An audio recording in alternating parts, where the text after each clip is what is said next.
பள்ளிக்கூடத்தில் ஒரு மாணவனுக்கு படிப்பு சரியாக வரவில்லை என்றால் ஆசிரியர் பெருமக்கள் நன்றாக சொல்லிக் கொடுங்கள். அதற்குத்தானே ஊதியம், அதுதானே உங்கள் பணி. ஒரு முறை பதியவில்லை என்றால் திரும்ப மறுமுறை சொல்லிக் கொடுங்கள். மறுமுறை என்றால் 3வது முறை 4வது முறை சிறப்பு பயிற்சி வைத்து கூட கற்றுக் கொடுங்கள். அதை விட்டுவிட்டு ஆடு மாடு மேய்க்கத்தான் லாயக்கு என்றால் ஆடு மாடு மேய்ப்பது அவ்வளவு இழிவு அவமானம் ஆகிவிட்டதா?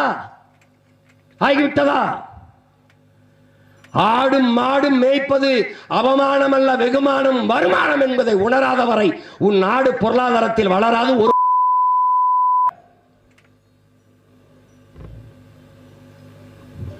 என்ன புரிதல் இருக்கிற உங்களுக்கு?